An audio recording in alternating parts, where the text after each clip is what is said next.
Now this move is called a single arm row, and we sometimes refer to it as a lawnmower because it's like trying to pull start an old lawnmower.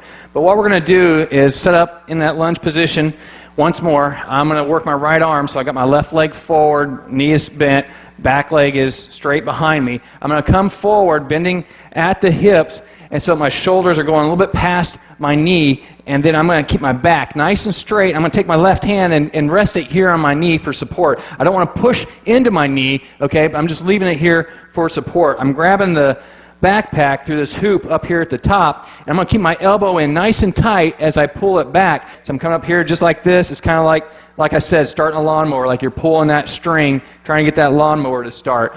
All right, once I'm done working the right side, I switch it over to the left side. That right leg comes forward, the knee is slightly bent, the left leg is straight behind. I'm going to bring my right hand, balance it here on my knee, and then I'm going to bring my left arm up like that, concentrating on bringing the weight here, or the backpack up into my chest, just like that. Now, keep an eye on your wrist. Make sure you're not curling it in or out. You want your wrist to be in a neutral position throughout the entire movement, all right? Just like so.